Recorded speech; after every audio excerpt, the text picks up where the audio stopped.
There we go. Come on. This is Chicago. Doors open on the left at Chicago. Welcome to Chicago.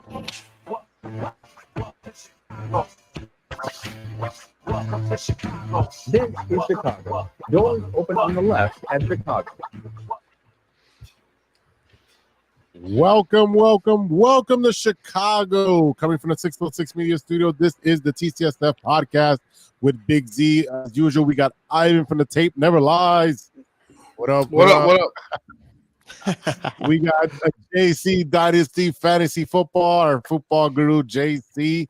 What's up, JC? How you feeling, brother? Feeling better. Good to see you guys. All right. And we also got Stevie B from the No Water on the Weekend podcast joining us. What's up, Stevie? Yes. How's it going? Long time no see, Jose. I know, yesterday. Episode 173 is brought to you by 606 Media, True Chicago sports fans, and Grit Clothing Company. Don't forget to go to gritclothingco.com and get your official TCSF podcast t-shirt and search for keyword True Chicago. Use our promo code TrueFan15 for 15% off your entire order. That is TrueFan15. Go and get your shirts now. Oh, boys, it's been a crazy week. And we'll talk about it in 3 and out. The Bears have a winning streak. Yay. Yeah, 2 in a row. Wow. I don't know how you're out about that. 3 up, 3 down. The Cubs fall short on the Ohtani sweepstakes. Who are the next targets? And that's who we're going to focus on. The White Sox are rumored to be moving to Nashville. Hopefully awesome. Not. Nice. I'm sorry to disappoint you. And make shockingly small moves as usual. Into the loop, we're going to talk about our Bulls who are also on a winning streak. So that's why this episode is called Winning Streaks, because we have 2 in the city of Chicago, and they're winning with one of their major stars who has FOMO. So we'll do all that and what you're looking at, and we'll get into it. So let's get into some Bears football. This is 3 and out.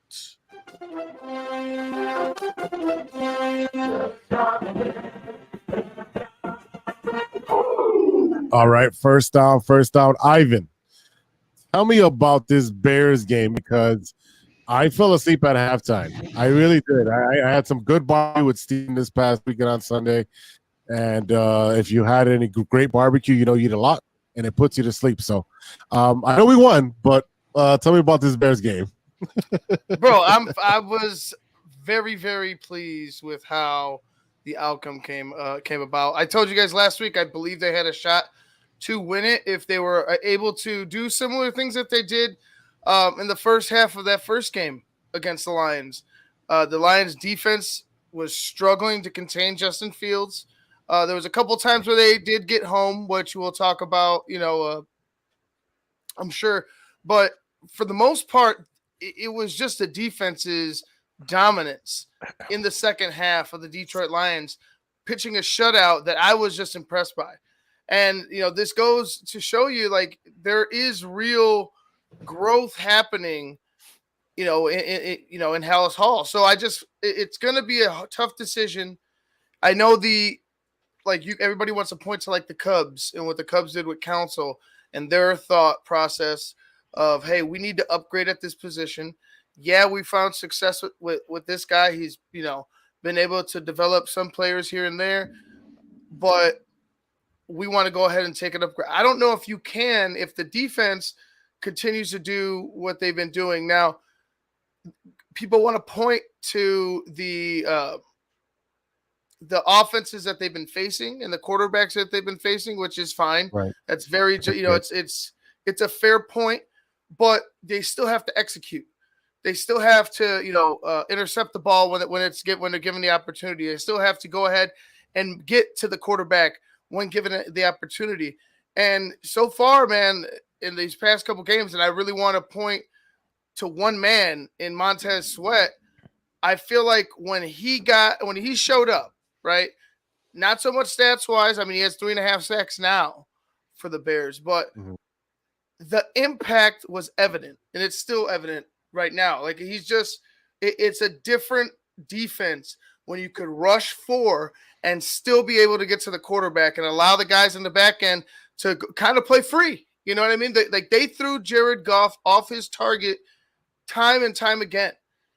And they were able to go ahead and generate a turnover off of it. I'm excited about how this defense is growing.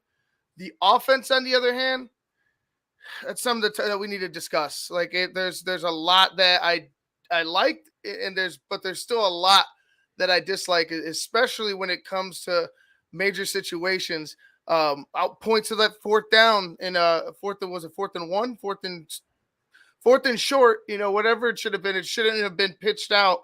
To the weak side of the field. The ball should have been in Justin Fields' hands, but nonetheless, I'll talk about it tomorrow on my show. It was a good win.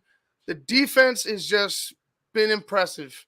It's been impressive. That's really the truth about it.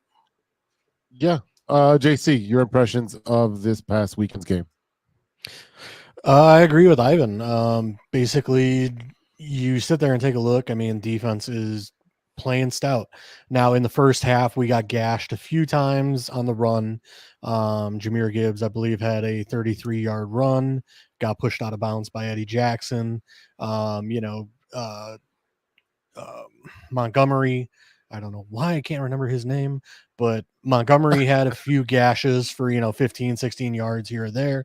But yeah, once halftime's over, I mean, that defense took over, shored up everything, and basically left nothing for the Lions to do or anywhere for them to go. Sam Laporta shut down. Amon-Ra shut down. So I mean, our secondary is really showing up. And, when you have a defensive front getting to the quarterback and getting pressures, I mean, that really helps out a secondary, and a good secondary also helps out a good front end. So, right now the defense is playing super complimentary, and my hat's off to Jaquan Brisker. I mean, the guy was everywhere this weekend. I think it was 13 total tackles or 17 total tackles. I mean, just every single play, it seemed like he was there making the stop. So shout out to him. Yeah, and to your point, JC, about the secondary, this is probably one of the first or maybe few games that we had the entire secondary healthy and playing. And then you add a pass rusher, it's going to make a difference. Eberflus does have this defense playing on all cylinders, and it's just great to see that his game plan is improving from game to game, is adjusting to the different type of quarterbacks that we're facing, whether they're second tier or first tier. But I'm looking at it as they shut out 3 out of the 4 quarters, gave up 13 points in the second quarter. Justin Fields on offense, 19 for 33, 223 and a touchdown. Also rushed for 58 yards and a touchdown. So, I mean, it looks like on paper, it looks like a great game. Steven, what was your impression? Restoring the roar, more like meow. So I thought the game was pretty good. I know I bet and I said the Lions were gonna win. Clearly they did not. But again, the defense, as you both, all 3 gentlemen said, they did really well, and I'll give them that. I know the beginning was a little slow start, as got back on track on the second half. But like one of the listeners said, on offense, we have some holes on there. Mooney's one of the issues, and stuff like that. So I mean, it was overall a solid game. I know, Justin took a lot of hits, but with defense wise, I just think it was overall a defense win, because first half they came charging back, even though the Bears were up. So yeah, to your point with the Mooney thing, he was 2 for 44. He was hit dead in the hands on a deep pass, and he just didn't know what to do with it. He didn't know what he was there. I have no idea what's going on with Mooney. He wants the ball more. He wants to be involved. And when he does get the ball, he's not making the play. He's not running his full route, or the ball hits him in the hand and he drops it. I don't know what's going on with Mooney. I don't expect him to be here next year, because they'll be drafting a stud of a wide receiver to accompany DJ Moore. I mean, I could see that happening, definitely. I understand his frustration, man. It's tough, especially when you definitely weren't getting enough targets, but it seems to me like when you are targeted, the play isn't being made. You know what I'm saying? Like, the play isn't being made, whether it be the execution of the throw by the quarterback or your execution as a wide receiver. It's just the connection's not there right now. So I could definitely see him moving on. It could be for the better for him. Marvin Harrison Jr. is my number one guy. If you really want, especially if you're going to run it back, if you're going to run it back, and let's say you go ahead and replace this offensive coordinator, like you're going to have to surround Justin with some talent, right? You're going to have to surround this team with some talent just to even entice somebody to come and be like, all right, I could take over with this quarterback that you want with these weapons and do something.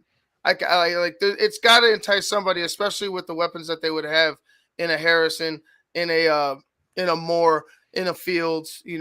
His legs alone have to entice some people. I know it does for Ben Johnson of the Lions. He said as much. So we'll see.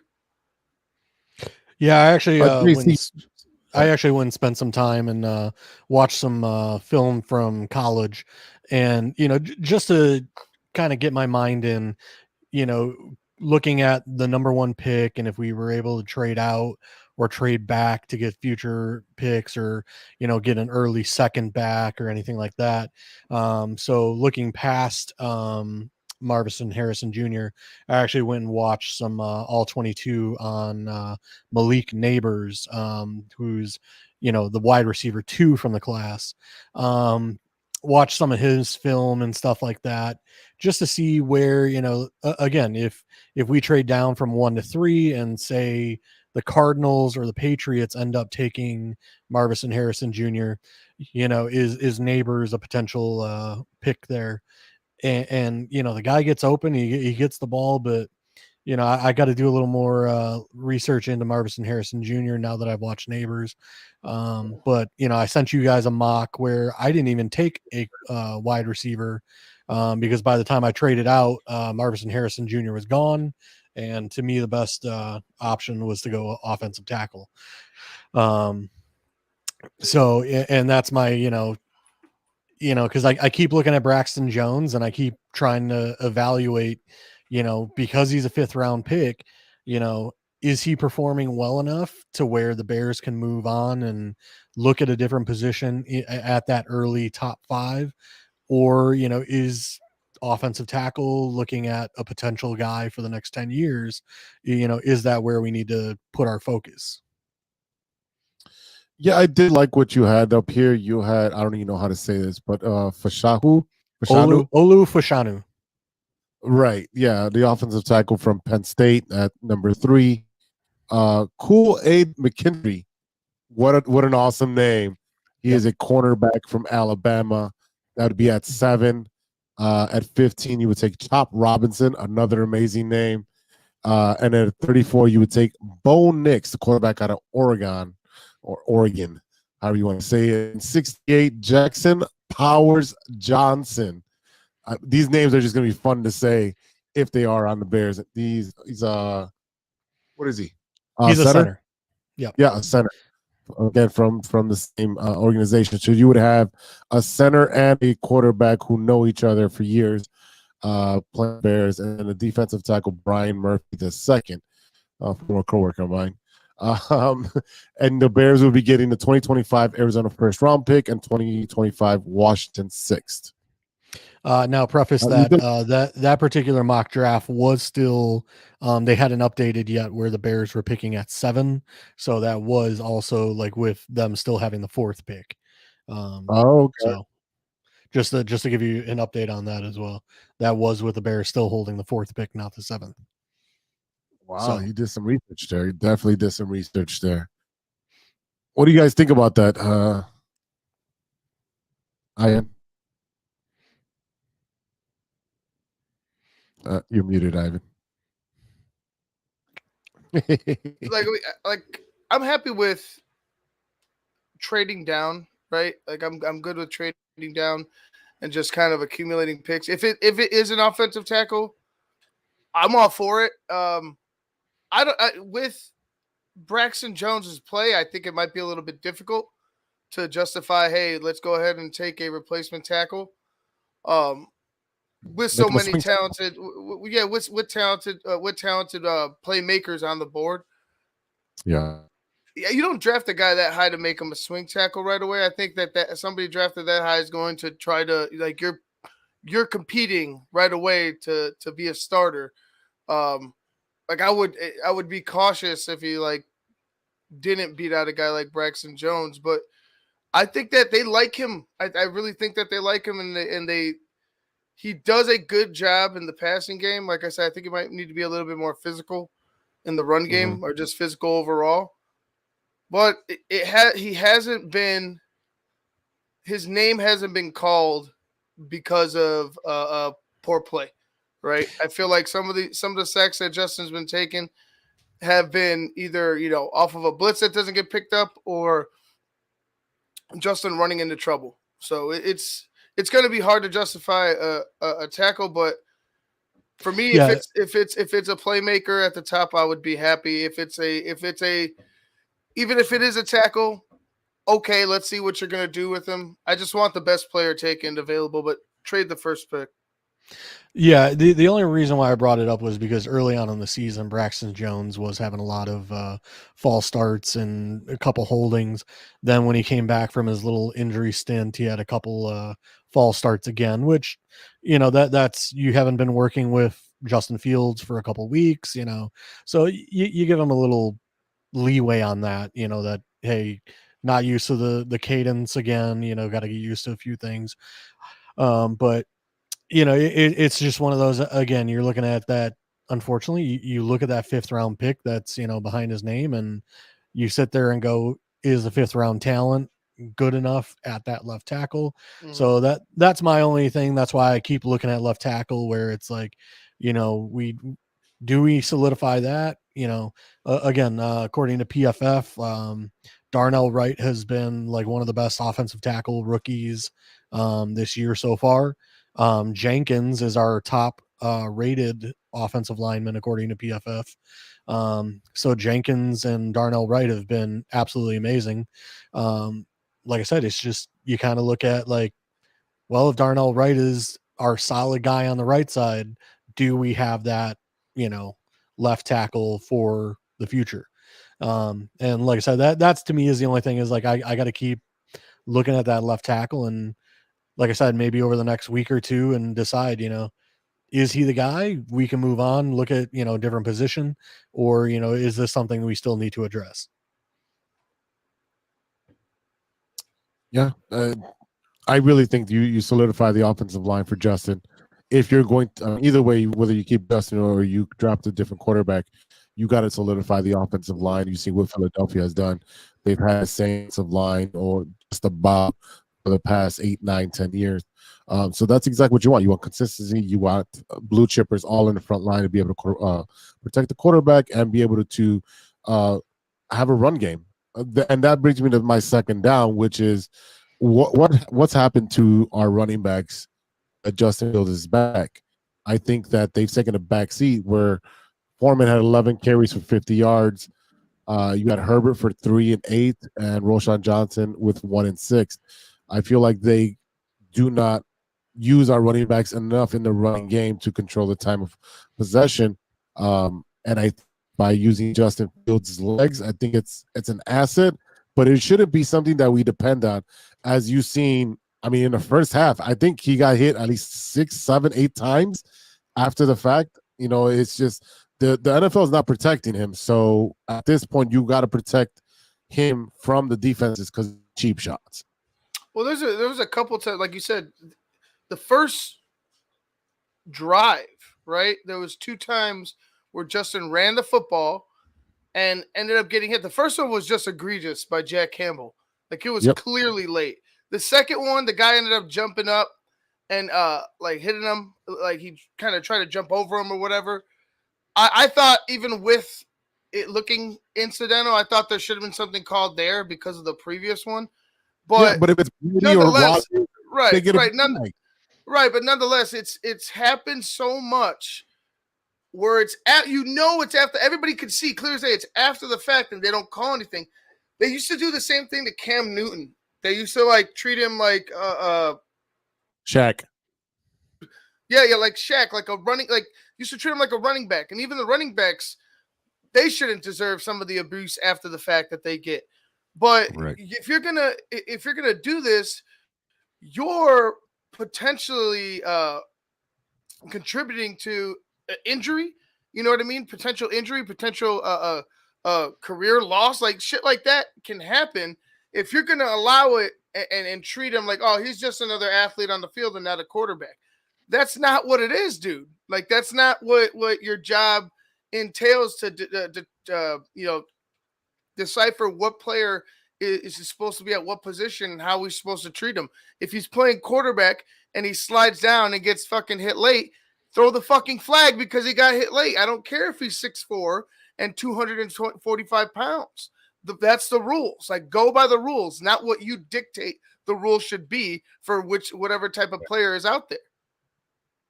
Yeah, I think a lot of the issue with that though is like if you have a quarterback that's known to like go for the extra yards, the refs don't call it, and unfortunately that's where we're at with Justin Fields. It's the same thing with Cam Newton. If you're known for going for that extra yard, 2 yards, and taking on a linebacker, they're not going to give you those calls. And unfortunately, that's what we're looking at where with a Russell Wilson or some of these other quarterbacks where they're constantly just sliding, never trying to take the hit. Those guys get the calls because on those 1-2 occasions, they're not willing to take on the linebacker to get that first down. They'll slide no matter what, get down before anybody gets to them. So unfortunately, it's a catch-22 where because Justin is such a good runner and, he'll pop off a 40-yard run where he takes a hit, not necessarily a solid hit, but a glancing hit here and there, and he continues scampering down the field for another 30 yards. Unfortunately, that's where you're not going to necessarily get the calls because you're known as a guy that's going to take that hit to try and continue on, for a 30-yard scamper. So unfortunately it's catch-22 with his running style. But that's running after. Like, I get him trying to run the football. I'm talking about where he's clearly sliding. Yeah. Like those are it happened multiple times where he's clearly sliding down. He's not going to pop up. He's giving himself up. And here comes a linebacker. Here comes a fucking lineman. Well, Ivan has to earn it. He has to earn those calls. Yeah, get the fuck out of here. There's no earning. You don't have to earn it when somebody's blatantly trying to take you out on the ground. No, I know that. I'm just giving you a hard time. I wanted to see some passion, and I felt that passion. But where's your coach advocating for you? Where's the coach? You should lose your shit. Quarterback keeps getting hit after the fact. Where's the protection? No, that's a good point. I did see Sweat get into it with one of them after he hit him late. Sweat got in his face, tried to fight him in the first half. That's great. The dude just got here and he's already protecting him. Where's the coaches, man? You speak up. Well, unfortunately, that's on the offensive line. That's on Jenkins and all those guys. I mean, they got to start throwing hands and protecting their quarterback. And unfortunately, we have an offensive line that they're missing that tough-nosed leader that's going to go throw hands. Jenkins here and there has done it, but I mean, we're missing somebody with an attitude that it's protect quarterback at all costs. Yeah. Definitely our security guy. Good one, Serge. Our security guy should have been out there involved. Yeah. I mean, I am glad that DJ Moore actually, got some touchdowns in for me. I was pretty happy about that. You're just being selfish there. Yeah, a little bit. But it's nice to see him actually be used and stuff like that. And I think offense does well when he's able. I think Justin threw a nice, pretty pass to DJ Moore. I think it was like right before the half or something like that. And it looked great. He threw it, was like right in the chest, like right over the arms of the hands of his, and it looked great. No, that was awesome. So I wanted to go over third down with, we all predicted about 6 to 7 wins. Is this still do we still have an opportunity to get to 6-7 wins if we look at the schedule coming up? Yes. I gotta see who's Yeah. coming up. I was gonna say I know we have Falcons. I think we have Vikings and Green Bay still. No, it's Um, it's the and the Cardinals. Browns. It's the Browns, the Cardinals, the Falcons, and the Packers. All winnable games. Well, Joe Oh. Flacco did really well yesterday with the Cleveland, so he said he feels great to be playing again. So I don't know. He could Yeah, have another Patriots. great game like that. Who knows? But I mean, I'd like to say us to take one from Green Bay. I think that would be the icing on the cake for the end of the year. Falcons, the other guy, did really well in yesterday's game. I was gonna say, looking at the schedule, Cardinals, Falcons, and I would say Green Bay are definitely winnable. The Browns, That's that where I'm one having that an one issue could be saying interesting no. to me because they have a pretty solid defense with Myles Garrett. So that one to me could be interesting. But like I said, Falcons, I don't see us having an issue with. Their offense is terrible. They won't feed Bijan. You know, Desmond Ritter is not the quarterback for the Falcons long term. And then who else did I say? We got Green Bay. Right. Yep. Jordan Love, seems like they're starting to come alive again. For a while there, we were talking like, thank God, that they don't have a third quarterback, putting us, in our helpless misery. So like I said, I for sure think Bears could win out pretty much the remainder of their schedule. But do we want them to? No, we do not want them to. Right. But unfortunately, yeah. every time we win, it seems like we lose 3 draft picks. So, no, we do not want them to continue winning. But unfortunately, like I said, you're facing teams like the Falcons and the Cardinals, which, are not very good teams. I understand both sides, right? And I lean more towards like fuck where our pick lands. To be honest with you, I would rather see progression from the players on the field, execution from the players on the field. I know it's kind of a caveat because they have Luke Getsy, who, like I said, there's just things that he does to just kill momentum for his for drives that just frustrate me. So I don't know if you should keep him around. But yeah, I'm looking for this Bears team next year to be ready to go, unlike this year. So I'm looking for momentum. If they keep Eberflus, we're going to have to accept another year. So why not it be another year where it's positive instead of like a negative year where we're like, man, fuck it. Like we don't want him here. He sucks. This and that. Let's see if he can turn things around within these next 5 games, right? Or 4 games that he has. If they keep him and it leads into, next season being a better season for us, awesome. I'm all for it. But if we go ahead and lose out and we change, and we end up trying to change the regime again, although I would love for it to be a Jim Harbaugh, are we necessarily going to have the players' hearts in it? Because you just got rid of a coach who they probably feel like is making some progress, especially on defense, and you just need maybe a little tweak here and there on offense. It's just, I would rather them win than fucking lose out again, because you already got that chip in the number 1 pick from Carolina. Focus on your team's progression instead of regressing to gain something that may be nothing. That's just my thought. Steven? Yeah, no, I agree there. One thing I will say was there was a remark by Montez Sweat on X, and basically he came out and said, like, it's super refreshing to be in the Bears locker room. Eberflus has really kept the guys together, and they're working hard, and they're putting in the effort in practices and everything.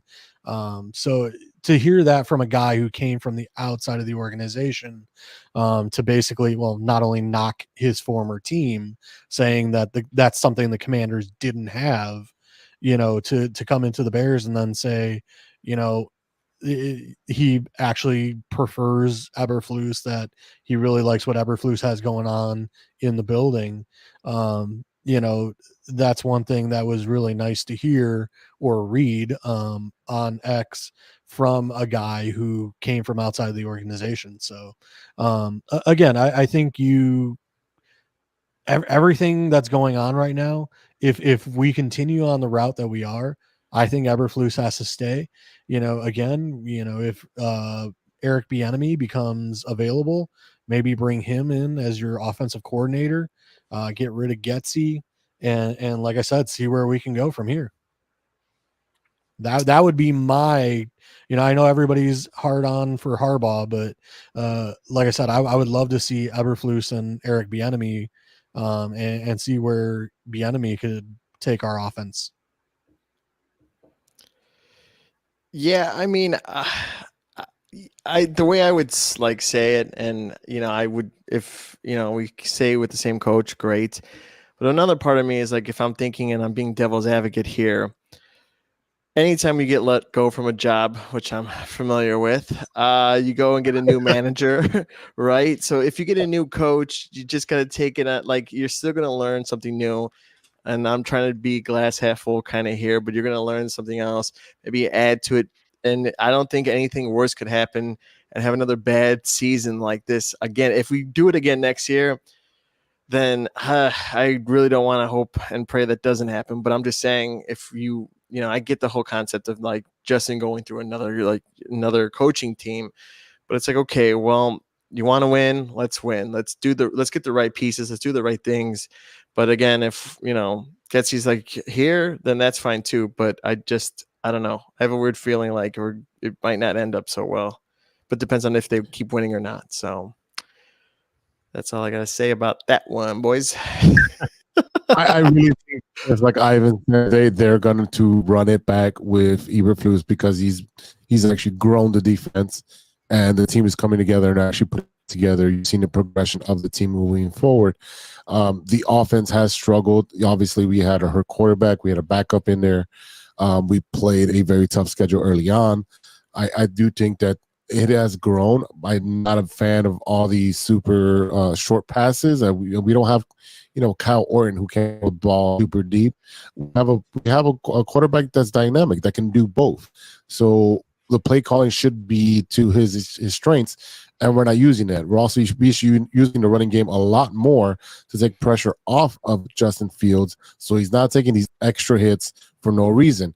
I really do think that they run back. I still think they should draft a quarterback as soon as they can after addressing the major needs, which is offensive line, wide receiver. But definitely draft a quarterback to put the pressure on Justin Fields. It's like, all right, bro, you're in your 5th year. If not, boom, there's the door, and someone else is coming in right behind you, and they have some weapons, and they have a great defense, and they're going to be ready to win. And you may have to, get a veteran quarterback to play for a year, so that way, if your Bo Nix is your quarterback, that he can learn for a year before you put him out there into the wild. But I really do think that because the Bears are progressing, that they are going to run it back, and everyone will stay in place. Even the OC? I think they'll keep the OC because they don't want to give Justin another OC, another offense to learn, just like they did for Jay Cutler. And that's gonna suck because I do want Bieniemy here. Serge says Field has no pressure because other teams are already interested in. It's a win-win for the fucking Bears. If he progresses and becomes a great quarterback, great, we keep him. If he doesn't, we can trade it to Atlanta or the Cardinals or whoever you can trade him. It's a win-win for the Bears. Yeah, as long as he keeps playing the way he's playing, we could potentially get a 1st-round pick back for Fields. Right. Like I said, and Atlanta picks, I think, like around 7 right now, or 9, or somewhere in there. So give me the 7th or the 9th pick for Fields. I can move on with Drake May or Caleb Williams, which actually Drake May announced today. He declared he will be going to the NFL. And that's another issue, is everything I'm reading on X, Marvin Harrison Jr. being offered $20 million in NIL deals to stay. So, who knows if he even comes out. So, Right. Even though the Bears are, we're all hot to trot, this may just be another Ohtani. Oh boy. Yeah. Oh boy. Oh boy. We'll get to that a little later. Before we punt it out, let's go over our next week's matchup versus the Browns, who are 7-5, who just lost to the Rams 36-19 this past weekend. We all know about the defense and all the big names there, but we're looking at Joe Flacco, old Joe Flacco, who went 20-44, 254 yards, 2 touchdowns, and an interception. Kareem Hunt, 12-48. And Moore had 4 receptions, 83 yards. The offense is pretty good, but the defense is where their money's at, and that's where I am scared. I do this was a Bears loss because I believe they're in Cleveland for this one. So I think the Bears lose by 6. To answer Serge's question right here, when is Fields due for a contract renewal? He has 1 more year, and then we can offer a 5th-year option. So potentially 2 more years, Serge.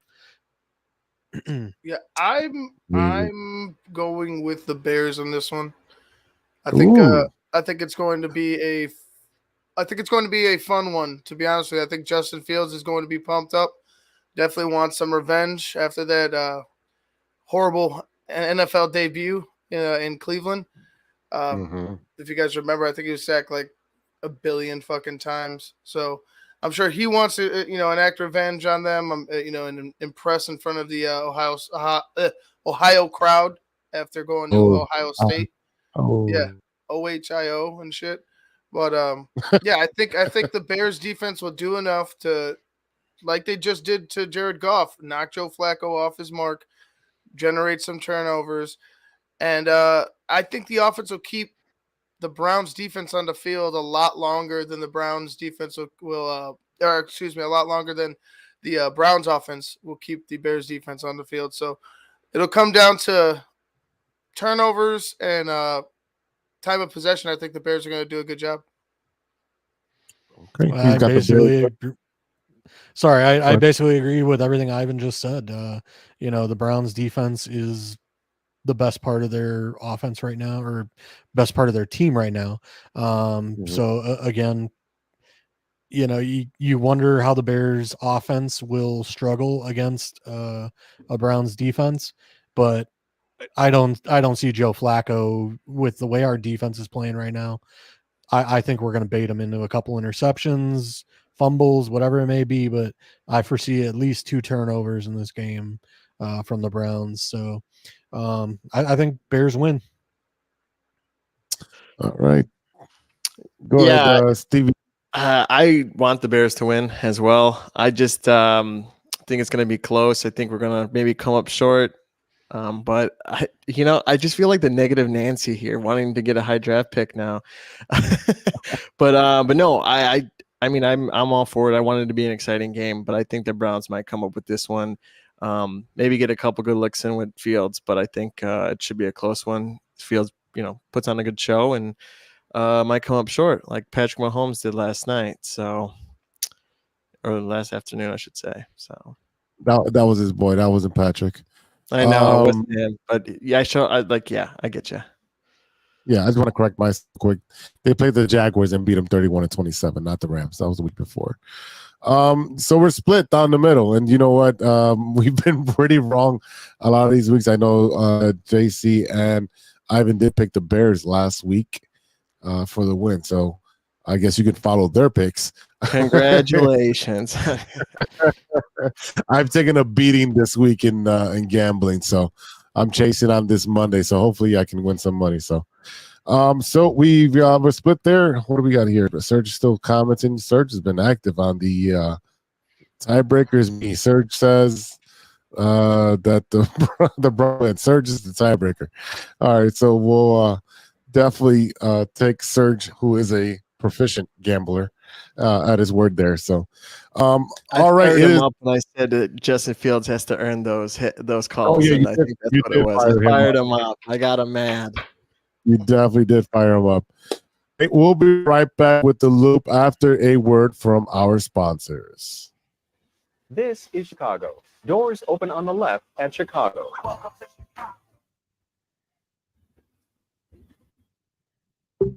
Hey, Chicago sports fans, show off your Chicago pride with some fresh clothes from Grit Company. At Grit Clothing, they create that simple yet classic style that represents that Chicago Southside lifestyle. From t-shirts to hoodies, hats to glassware, they've got you covered. Grit has everything you need to represent your Chicago pride, so do it right now. Check out gritclothing.com and use the promo code TrueFan15. TrueFan15 for 15% off your entire order. Let me say it again. That's gritclothingco.com and use the promo code TrueFan15 for 15% off of your entire order.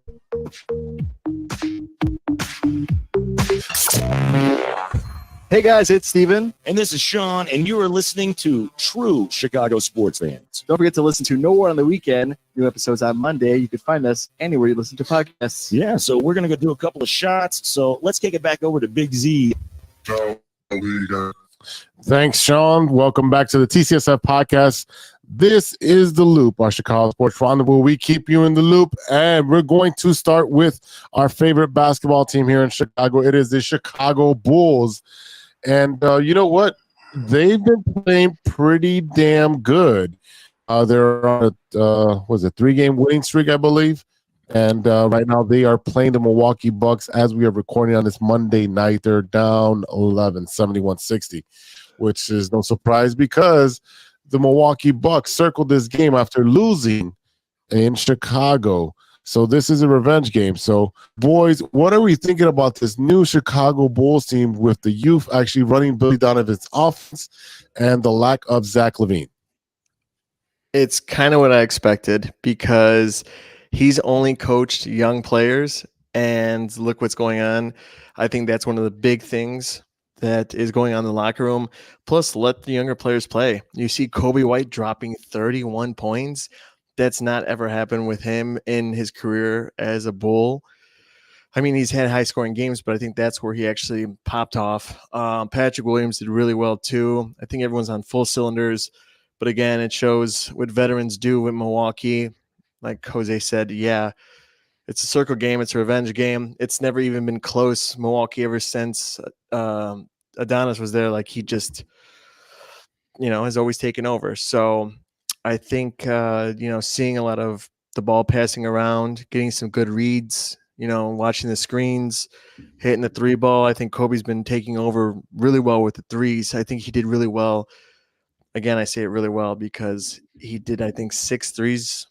And he made 6, I think, not in a row, but he made him total points for 3. So I don't know. I'm happy with it, but I know right now it all comes down to the second half. So. Yeah, I mean, they're fun to watch. And like I agree with you. Billy Donovan is a young players coach. You saw what he did in OKC with all the young talent. Then when he got Chris Paul and the rest of the veterans, it kind of messed up the chemistry he was trying to do. And they didn't renew his contract. And now he's here, and Debo does do well with this group. Vooch does do well with this group because they run the offense. They do use him. They space out the floor. They're sharing the ball. I think they've doubled or tripled their amount of assists without since they've not had Zach LaVine. You got Kobe White with was it 6 or 7 straight games with so many threes, or 10 straight games? I can't remember. Keep up with all his stats right now. He's breaking a lot of records, and they're fun to watch. Even right now, while they're losing, I still think they can back. Ivan? I'm looking forward to seeing more of the youth movement. I'm done with LaVine. I'm not so much done with Vooch, but I'm done with LaVine. I'm done with DeRozan. If you want to move on from them, by all means, move on. We just need to see some positives. You know what I mean? As a fan base, you need to see some positives. having the success you've had with, like Steven said, like Billy Donovan coaching the young guys and him being a young players coach and him being able to, have success with younger guys in OKC before they fucked it off. I think that is the best decision that the organization can make moving forward.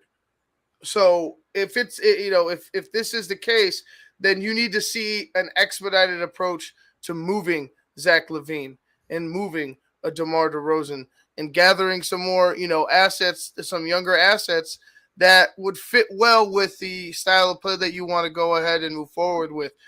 I just don't think you can force this phony big three anymore with DeRozan, LaVine, and Vooch. You already tell LaVine's mind he's fucking somewhere else right now. DeRozan, I'm sure, is chomping at the bit to get the fuck out of here too at the deadline, maybe do a contender. But it's a done deal when it comes to the Vooch, LaVine, and DeRozan project. Just go ahead with the youth.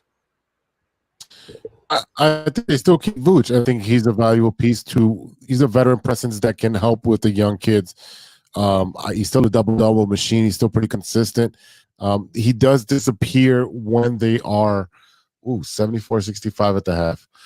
When there's a big center, a dominant center, Vooch does tend to disappear because he avoids contact. He's not that guy. And you saw how he struggled against Wembanyama when it came to, trying to go to the hole. So, there is some issues with him, but I still think that he should be kept. Patrick Williams has blossomed in the era of the no Zach LaVine. You have Kobe White, who's running the point and still being able to shoot very well. Ayo, minutes has come up. He's been playing pretty great. Caruso is hurt. Obviously, we know why, because he plays at 150%. You've got the bench with that came in the other day and had like 26 points.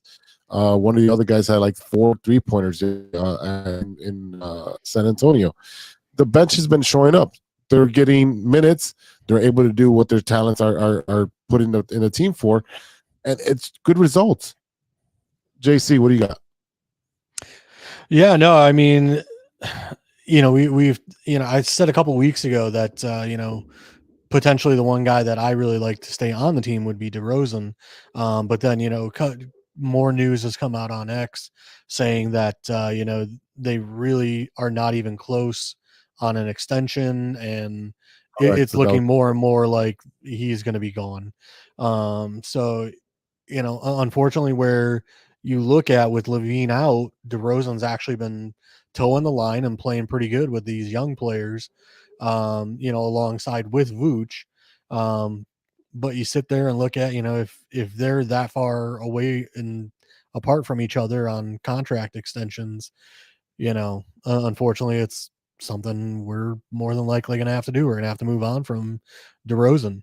Now, I also read something that, the Bulls, they really like Caruso and they don't want to move on from him either. So, to me, so then we're just going to move on from LaVine and DeRozan. Like, to me, at that point, you got to move on from Caruso as well. That's just my thoughts. If we keep one guy in Vooch and run with the young players, that's fine to me, especially with Billy Donovan. His specialty is, as like you guys said, working with younger players.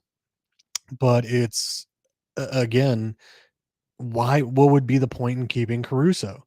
To me, I would think his trade value and potentially what we would get back would be worth more to me than again, him running at 100%, and now he has a left ankle sprain.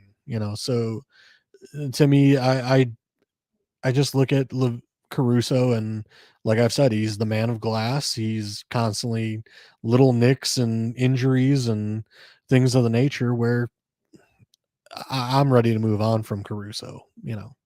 He's a great player, but he's not getting any younger and doesn't really help me, develop these younger players. So, minutes and time to these younger players are more important than Caruso remaining on my team. Stevie, I mean, I mean, I would say this that with the Spurs, it was a great win. But if you look at all the starting five, DeRozan 20 points, Williams 20, Vooch 21, and Kobe White 24. I mean, that's good overall passing. Everyone's getting the ball. Everyone's getting at least 20 points a game. I mean, I like to see all that. And we're used to seeing 61 through Zach and other things like that with DeMar. But it's like, if you look at that, yeah, minutes for all three of them or all four. All five of them. It's around the same. Kobe 39, Vooch 36, Patrick Williams 34, and DeMar 39. I mean, they have chemistry going on all cylinders right now, and they're passing the ball. They're getting the clean looks, apparently. I mean, the assists are going through. DeMar had 10, Patrick Williams had 3, Vooch had 2 assists, and Kobe had 6, as he should. But that's my point. I think they're firing all cylinders. I don't know what's going on right now. I see Jose throwing his arms up like he just don't care right now. So is it still halftime or are you watching Monday Night Football? No, I got 4 screens. I got this screen. I got the outline. I got the Bulls playing over here, and I'm looking at stats at the same time. I've seen that wall in that room. I don't know how you have all those TVs everywhere. I just have one TV right now. I'm using a bracket to okay. I have my phone that has a magnet, so you just plug it up there. Vooch has 7 points right now. Kobe White has 19. DeRozan has 22. Patrick Williams has disappeared. He's only got 5 points right now.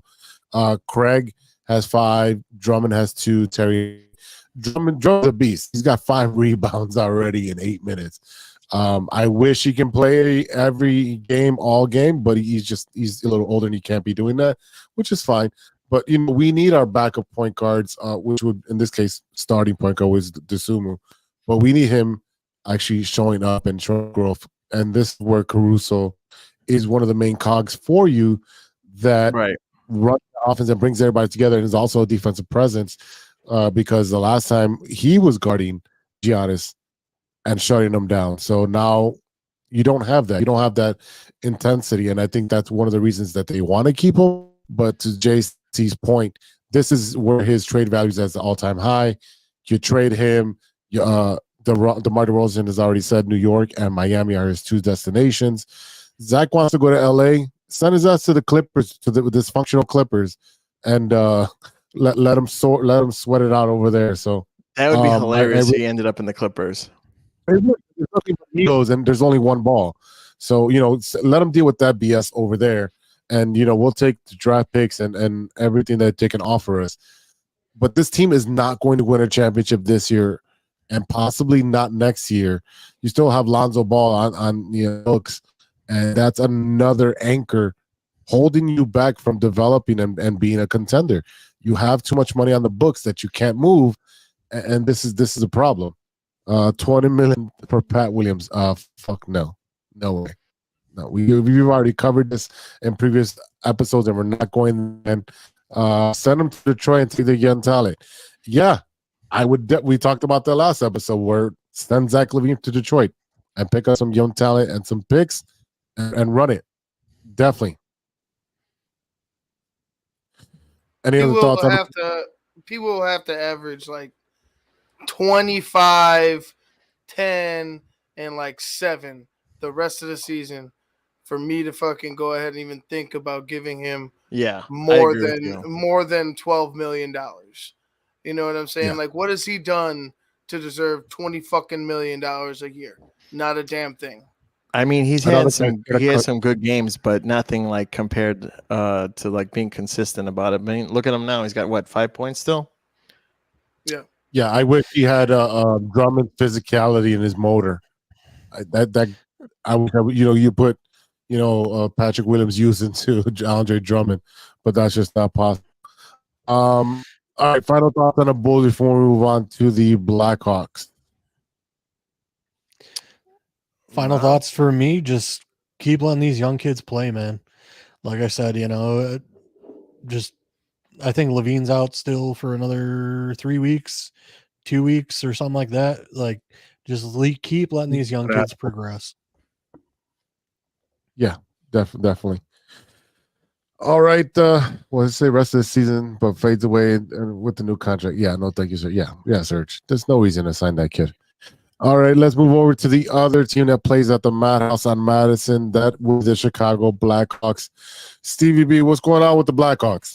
Oh man, yesterday was a scuffle for sure.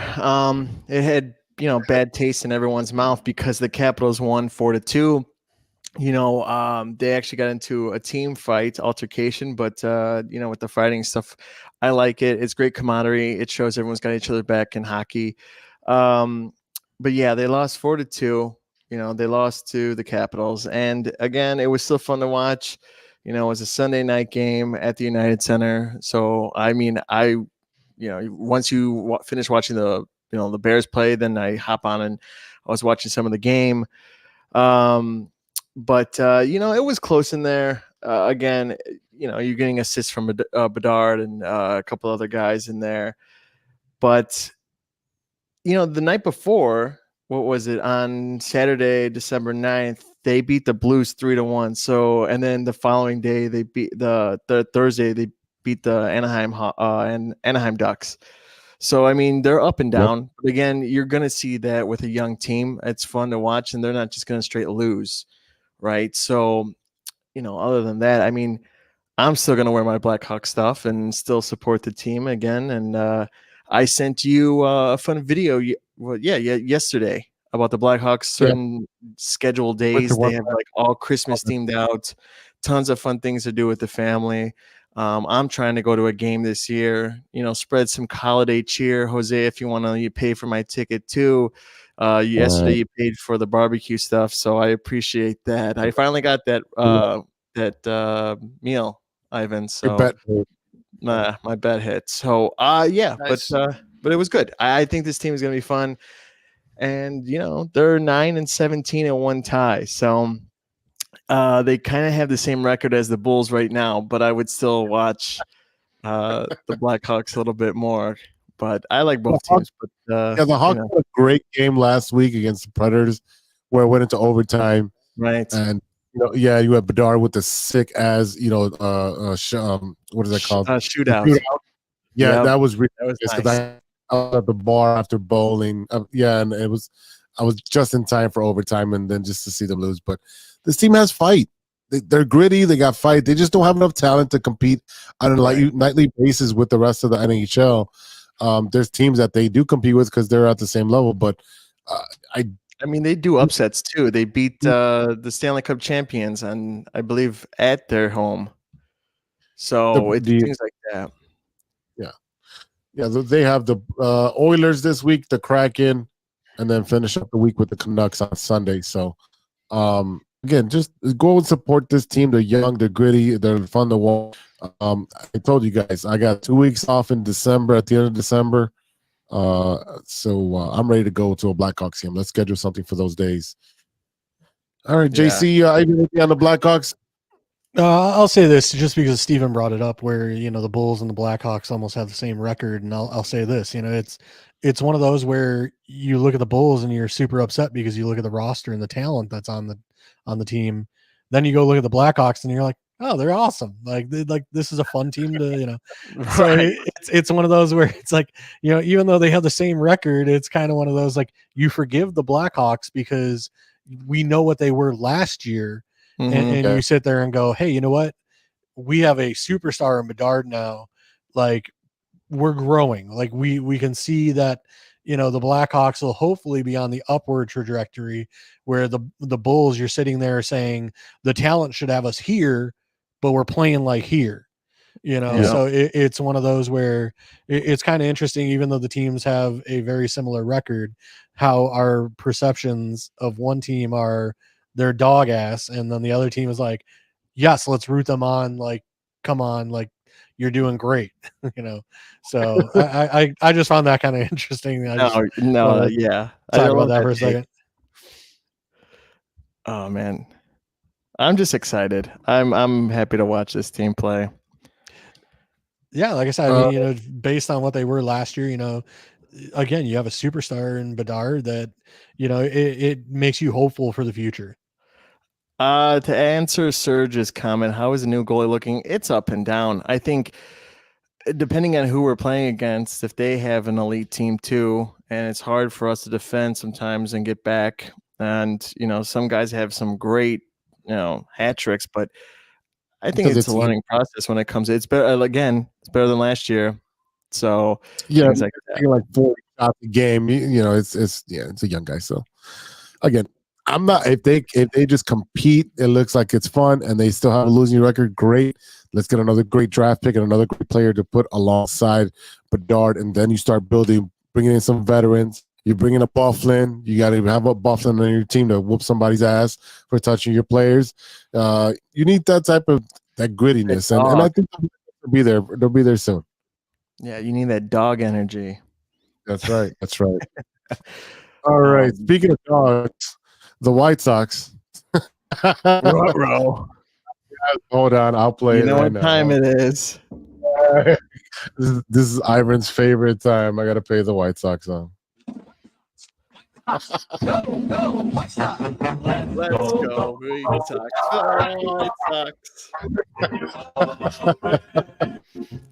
Oh, fuck you guys. Oh, my God. I just want to point out, like, as Steven's doing the arrows pointing, it's like he's doing desk pops. Yeah. Oh, yeah, that's pop. Definitely. Oh, boy. The Atlanta Braves are. Go ahead. So go ahead. What's going on with the White Sox? Like, really. The White Sox got a trade for Max Strassi. The Atlanta Braves are sending $6.26 million to the White Sox, along with Max Strassi, covering pretty much the entire salary except for the minimum of $740,000. He was traded to the White Sox this past Saturday, one day after the catcher was acquired by in the deal with the Los Angeles Angels. So not only are we taking the Angels coaches, we're taking their bums from behind the plate. He's a 212 career average with 41 homers, 128 RBIs in 10 seasons with Houston and the Angels. He sucks. Well, I don't expect a lot of players that want to go somewhere that doesn't have a lot going for them. This is bottoming out right here. Chicago agreed with terms with a 2-year deal of $15 million with pitcher Eric Freddie. I can't read today. A major league source told MLB on this past Tuesday the deal's pending physical. Following an underwhelming 6-year stretch in the big leagues, Freddie took his talents to Korea and became the best starting pitcher in the KBO. He's 30 years old. He's a right-hander. He went 20-6 with a 2.00 ERA over 180 innings with the Nationals 2023. So he's a strikeout pitcher. He's durable, 180 innings. That's pretty good. Again, you're not seeing the top of the top talent out there. You got probably Dexter Fowler out there in the KBO, and all these old players that are out of the MLB. So that would a grain of salt. What else? Let's see. The White Sox owner met with the mayor of Nashville. That's pretty cool. He was just on met. vacation, right? He was on the vacation, just hanging out, get some barbecue, and do some honky tonk. Yeah, he went to honky tonk. This is just a ploy, just when they were trying to go to St. Pete, and it never happened. This is just another threat, another chip, bargaining chip for him. They're here till 2028. That's when their contract runs out, and they have a contract with the state for U.S. Cellular or guaranteed rate, or don't say those words, guaranteed rate. whatever you want to call it. It's I don't know. I don't know what the hell they're doing on the South Side. They're also favored to sign Venezuelan third baseman Eduardo Herrera for 1.6 or $2 million, and Dominican shortstop Fernando Cruz for $1 million when the new international signing period opens on January 15th. They're both 17-year-olds at the moment. Cruz is the number 4 talent, and Herrera is the number 11 in the MLB Pipeline International rankings. So they're definitely young, but I mean, looking at this lineup, like 6 through 9 is hot garbage. Besides Luis Robert, and if Eloy's healthy, he can be good. And I'm saying good, not great. And there's I would say average. So if he can be average. He's an average Spider-Man. He climbs the nets and fucks up on the walls and blows out his elbows, and he's really good at getting injured. You have Joao Moncada, who rather sing bachata songs than play third base every day. I don't know. I used to have the song on the board. I just took it off Yeah, because I had the video somewhere. Jeez, let me go find that shit. That's hilarious. Yeah, that video was hilarious. He's got his tips all frosted, and he's got the romper on. It's a video. It's a video. Yeah, there's not much going on with the White Sox. It's nothing but just crap. Misery and just polished dog turds, and the ghosts of 2005 that haunt that stadium. Oh man. Still got All right, fireworks so- shows every once in a while if they can actually manage a win. Yeah, they're gonna take Yeah. a big loss on those fireworks. I think they're only good for a What are year. you talking about? Every Friday and Saturday is firework night. Elvis Oh, well, they gotta night, celebrate something. yeah, country night. You got Well, salsa there. night, all these nights, man. It's gonna be nothing but themes, man. You got to come in with your own Halloween costume. Yeah, there you go. Yeah. All right. Let's talk about the Cubs, the Oh, other boy. team in the city who's actually looking pretty good right now. Even though they came short on the $700 million man in Shohei Ohtani. Yeah. I don't know. I mean, the deal that he was offered by the Dodgers, it's $2 million a year for 10 years, and then deferred money $68 million for another 10 years, something like that. Am I reading that correctly? So it's 38. Mm-hmm. Yeah, essentially all his money's deferred by the time to sell the Dodgers or something. I mean, he did it the right way because he wants to spend the money, wants the team to spend the money in putting the team together. But the Cubs could have offered that. Serge, let's be realistic. The Sox would never have offered this. They never offered big money for a pitcher. They would never offer that for Ohtani. The Cubs should have been his conversation and dumping the Brinks trunk at his front door. Ivan? I am okay with not getting Shohei Ohtani. Yeah, 700 million, a little deep. I get the deferred part. That's awesome. It pisses me off just because it's like, oh wow, why doesn't everybody do this shit? But I think the Cubs are better off. Right, but I think the Cubs are better off at using the money that they have by multiple other players that will bring the team success, because you need a third baseman, you need a first baseman, you need multiple relievers, you need a starter. There's a lot of things that $700 million could bring to the Cubs that one Shohei Ohtani won't do. So right. I'm okay with it. Like it is what it is. Of course, I would have loved to have them, but that's a lot of fucking money, and that's a lot of jumping through hoops in order to appease this guy. Like I just feel like there's not that he's like a piece of shit or a diva or anything, but I just feel like the focus would be on Shohei in Chicago and not the Cubs. Yeah. I think that's a great way of saying that our feelings are hurt, but we're just gonna say it's them, not us, kind of thing. No, but I hear you. I think right now the Cubs free agent, like they're targeting Matt Chapman from the Blue Jays. So I think he's a great third baseman. I also think that they should go after him. Again, we have the money. Let's go spend it. Spend. But also, it was funny that Cody Bellinger's fiance got the Blue Jays fans set up for another heartbreak because they were, supposedly going to get Ohtani. They were in the runnings, right? I guess she posted. What was it? They're still at the airport waiting for Ohtani to show up in Toronto. Right. So I guess she posted a photo that looked like the Toronto Sphere thing. I don't know what it's called. I don't know. But they thought that sure, or Drake lives in that spinny thing that's the biggest thing in the city. But yeah, I guess it was like maybe a past photo, and he's maybe not there like in real time. I think it was just a photo that she posted, and it was just the corner of the thing. So Yeah, I don't think he's gonna be a Blue Jay. But now let's keep him. Let's get Pete Alonso. Let's keep Cody. Let's just get all three and just make this a nice lineup. I don't think they get Cody Bellinger. I think his price is way too high for what he did. I think he showed out because it was a contract year. And I don't think he's going to replicate that type of production. He's going to get paid. And I think it might be in San Francisco, to be honest with you. Well, a boy could dream, can he? So,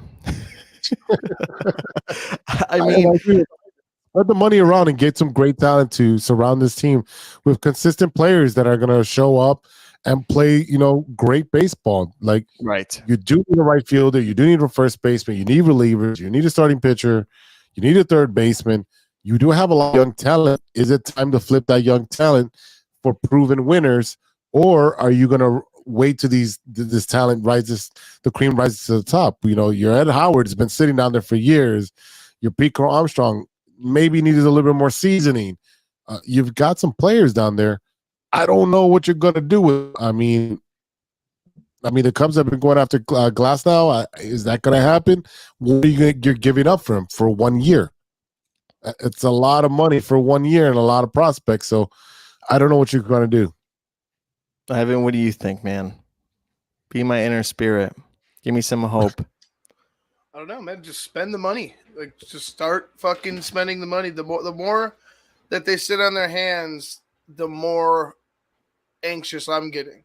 Oh, right? Yeah. Because it's like, don't end the off season where you picked up an okay reliever, or and I understand you could fill, like I said, you could fill a couple spots, but at least get somebody of some significance at a key position, like a Glasnow, like if you make a trade for somebody, whoever, just try to make. It's not going to be a Ohtani splash, but make some type of significant move this offseason so at least the Cubs fans can see, hey, they're trying to actually make a run this upcoming season. Yeah, for me, it's I don't think the Cubs had a backup plan, and now they're sitting here scratching their heads going, what the hell do we do now? Or at least that's what it seems like to me.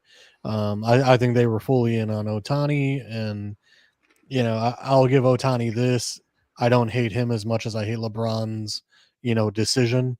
The press conference and all that. Yeah.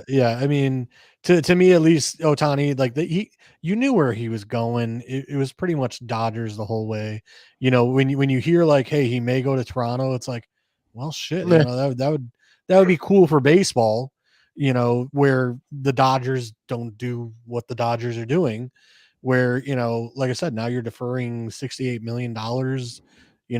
2034, where I prefer the NFL salary cap. I don't know what the hell MLB is doing in the way of salary cap, where one team spends 80 million, another team spends 400 million, and then you're deferring money 9 years from now. Like, I don't get it. I don't understand it. So they're so they're in the luxury tax. So they'll be, once they start paying, they'll be in the luxury tax. Because they found a loophole, and the new GM for the Dodgers found this loophole. This is just smart using this against the system. They allowed this, and it's a bad thing to do. Stop doing that, because if that's the case, the Marlins could have done that. Tampa could have done that, and Tampa's always had a good team. They just never get over the hump because they never have any superstars. It's a bad loophole. And that's the thing, is like, I think MLB needs after this, like, they need to go relook at how their salary cap kind of stuff works and restructure some stuff. Because again, like, all it is now you're looking at a team like the Dodgers where they're like, well, in 2034, hopefully salaries will be 500 million, and we can eat that 68 million and not give two shits. Exactly. So again, I think MLB is going to have to look at that loophole and kind of shore it up and close it up somehow, or put a cap on how much money can be deferred into future years. That said, I, I just, I think a lot of us put our, money in the Ohtani basket, and now, we're like I even said, the longer it goes without any word of us getting anyone, it's kind of getting where us Cubs fans are getting a little desperate for some sort of good news to, be told to us. I want a Christmas miracle. I want Right? another one. Like we just Ohtani was my give first me one. a name and I'll be Right. happy. And No, I don't want Carlos Boozer. I don't want that type of No. situation to happen for the Cubs. I think they really will get some players that are very veterans that are going to be able to produce. You got your Hoskins at first base, really good numbers at first base. I know he's 31. You got third basemen such as Steven said, Chapman. He's 31 as well, 7.6 WAR. You can go after Justin Turner if you just want a bandit. He's 39. Candelari's off the books. You had him. I think he was serviceable. I don't think he's worth the money he signed for. But I'm looking at who else you would go on. They're pretty old when it comes to third base. I mean, are you going Mike Moustakas? No, there's really nothing you can do there. So you might have to plug and play Morel at first and get yourself a good third baseman, and then I was very right. shocked with Candelario signing. I thought we would have gave him or offered him something, but again, like you said, the money he got is a little bit more than what he's kind of really worth, I guess, in some aspects. But yeah, I really don't see anything. I mean, if you go for a field Gurriel, he's 30. He's a proven winner. I mean, I don't know if you want to get Jock Peterson. I mean, I think that's just a stop plug. That's not something it's going to be flashy, but somebody who can play every day. Michael Brantley is 37. That more likely for a DH. There's really not that many big names out there or names that you want to plug in that are going to be productive. So they might go with a lot of youth until they get to the trade market and then see where the team is at. I would literally, just like George said, focus on the bullpen and your starting pitchings. The hot stove is turned off because I really think with the holidays coming off, I think that they're going to take a pause and wait till after New Year. So. Let me bring up can I just bring up an interesting name that I was, looking at X the other day, and now that he is no longer in trouble, Trevor Bauer. Is he still under contract with the Dodgers, though? That's where I think it might be hairy. I don't know if they voided his contract or just paused his contract. So that's what I'm not sure of, because he was suspended. So I'm not sure his contract then suspended for the time being, or was it voided? That's what I don't remember, because it's been a year and a half now since that happened. But if he's a free agent, definitely take him out of 1 year flyer, prove it here, and you go from there. February 6, 2023, Dodgers still paying for Trevor Bauer, signing after his release. So it looks like he may have been released. Okay. So I don't know. I know he signed with a Japanese team at one point, was playing in Japan, but it was just an interesting name that kind of popped up across my feed, where I was like, might be interesting to, for on a 1 year prove it deal, bring him in, see if he can keep his head on straight, and see if he's got anything left in the arm. Why not? Why not take a flyer? He's not going to be expensive. Yeah. All right. But yeah, can we get Bellinger signed soon? Because, like I said, I just need give me one name and I'll settle down. But like I said, after Ohtani signed, it's like we're in a lull, and we're out on Yamamoto and all this other stuff, where it's just like, all right, can we get some news or word on we're in on somebody or moving in on something? Yeah, well, Chicago doing Chicago things, shopping in the middle to bottom tier of the aisle. Yeah, I just I don't want to wait till the lights come on at the bar and we're left with what we're left Whatever's with. left, right? We've all been there, boys. We've all been there. I'm usually there by myself, and there's no one around. So You stayed too late. yeah, I'm like, what happened? No. All right, boys. Well, let's take a quick break, and we'll come back with Stirring the Pot after a word from our sponsors. Hey, true Chicago sports fans, show off your Chicago pride with some fresh clothes from Grit Clothing Company. At Grit Clothing, they create that simple yet classic style that represents that Chicago Southside lifestyle. From t-shirts to hoodies, hats to glassware, they've got you covered. Grit has everything you need to represent your Chicago pride, so do it right now. Check out gritclothingco.com.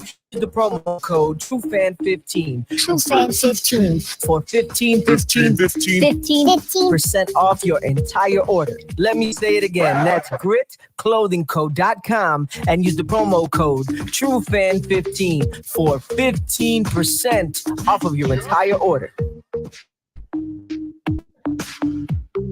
What up? It's Martin Moreno, and you are listening to True Chicago Sports Fans Podcast. Thanks, Martin. Welcome back to the True Chicago Sports Fans Podcast with Big Z. We got Stevie B, Ivan, and JC Howard in the house. So, ladies and gentlemen, it is that time again. And if you are new to the show, Stevie B, what time is it? Oh, it's stirring the pot time. Yes, sir. It is time to stir the pot. It looks like he's stirring his drink with his finger. It's gonna be what finger I'm stirring it with right now. So thank God it's a finger, not something else. That's a no on the weekend. That's a weekend thing to do.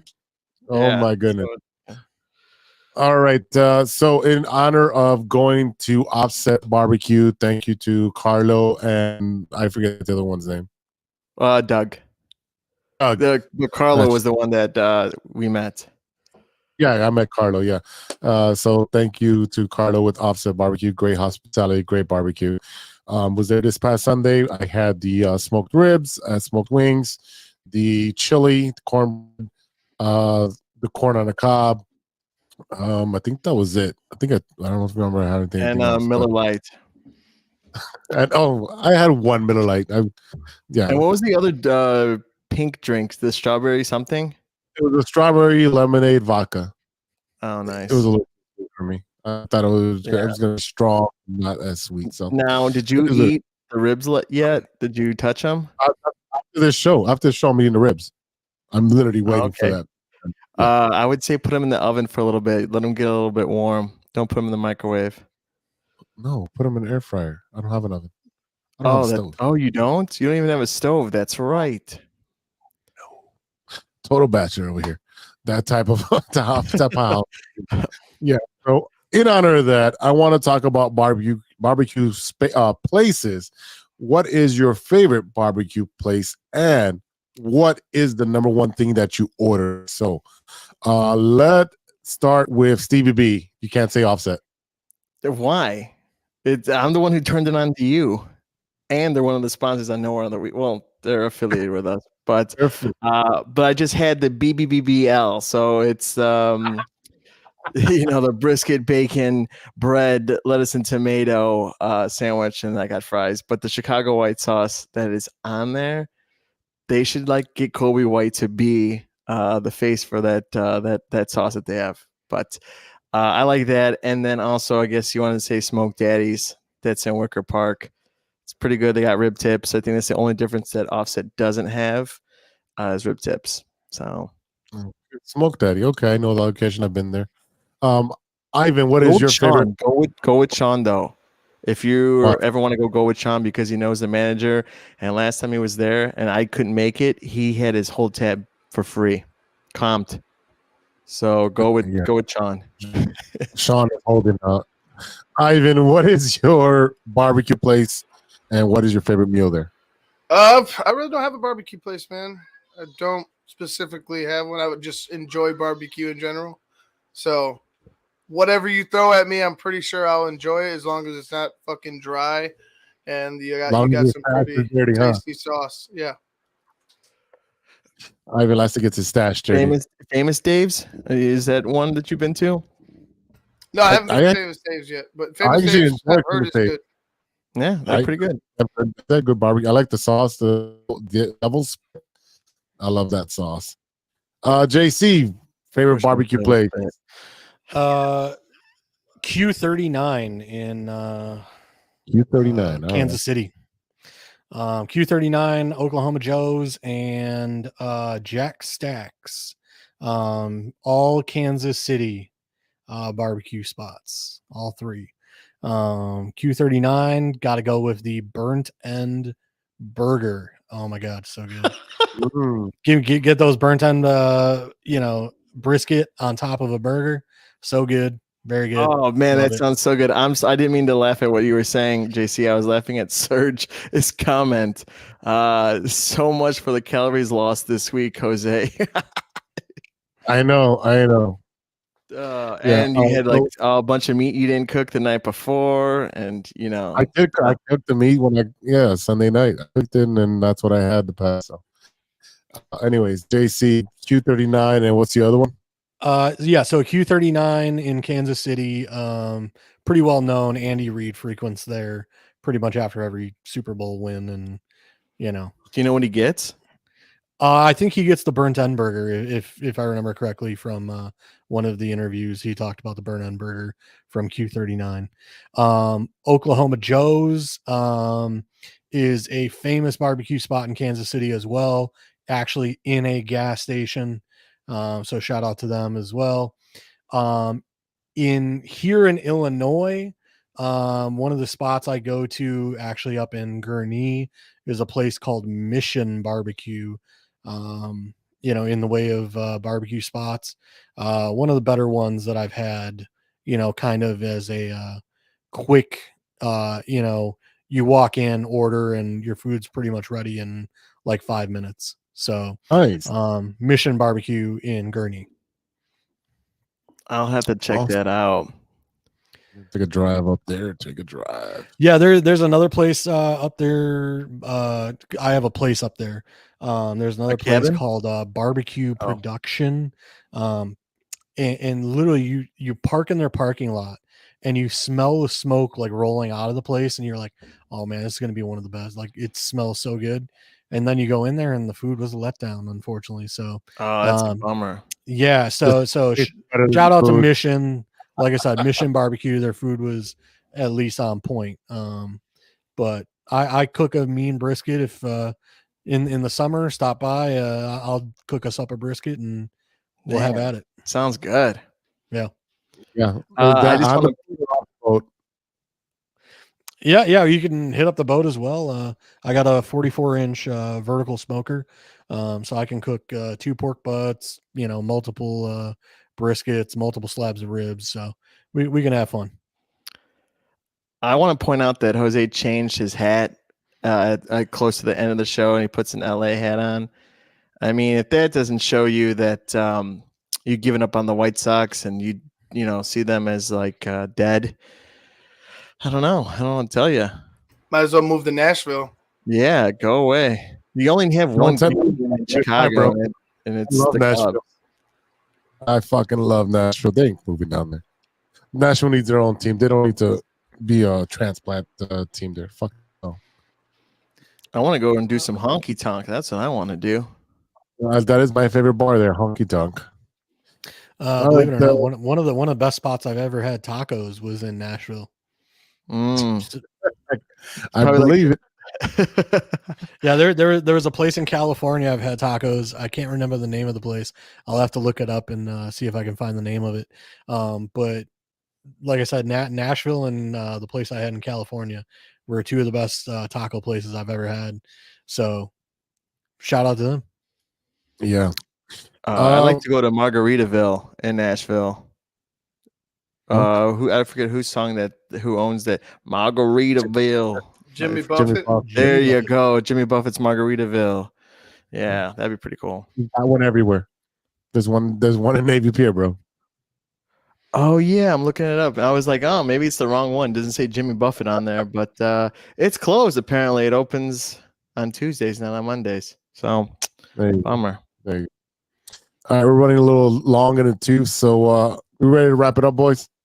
Yeah, let's do it. Yep. All right, cool. All right, y'all. That is it for today. Thank you for listening. A big thank you to our sponsors, our listeners, our sponsors, 606 Media, True Fans, and Clothing Company. Don't forget to go to greatclothingco.com and get your podcast t-shirt. Search for True Chicago and use promo code 15 to get 15% off your entire order. Check out the rest of the 606 Media lineup, the newest show in the 606 Media family. It is the No Water on the Weekend with Steven and Sean. Stevie B, what was this past episode topic? Yeah, so new episode, it's out now. It is out. It doesn't take, a couple days to do it. But yeah, we have fight clubs in South Carolina with 2 teachers having 3 and 4-year-olds fight each other, the kids. So, you have a mini fight club down there. Tons of things to do in Chicago for the Christmas holidays if you're family friendly. And, I like to think No on the Weekend's a family friendly show sometimes. But yeah, Angie joins the pod and it's overall a good time. Amazing. Ivan, you got your show tomorrow. Tell us where they can find. Yeah, tomorrow night, another Bear show on YouTube, Facebook. We had some issues with Facebook, but I think we've taken care of those. But YouTube, Facebook, Twitter, Instagram, Twitter or X, whatever you want to call it. Yeah, it'll be a positive show, definitely more to the positive side. But I will address the dislikes from the game a lot more in detail because there were a lot of things that need to be addressed that should have already been addressed and fixed, but continue to pop up. But it will be a positive, for tomorrow night's show, another Bear show. Check it out.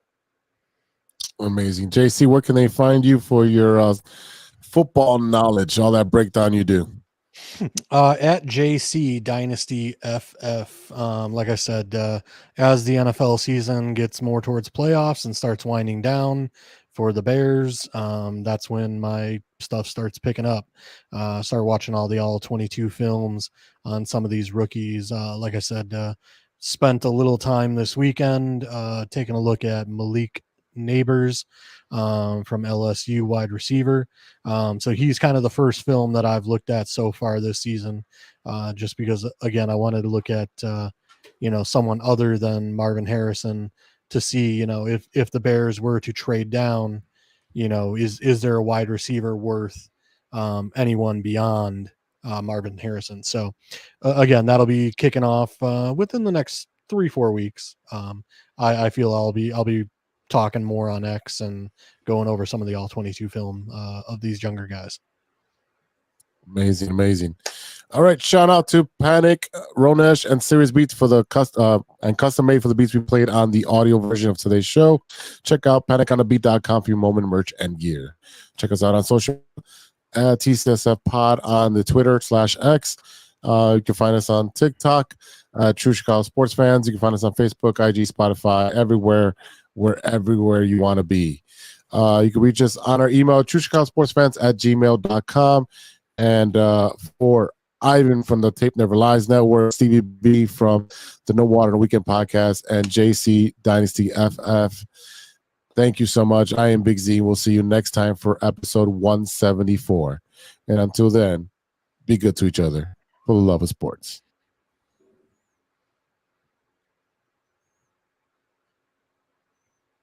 We are clear. Nice. End.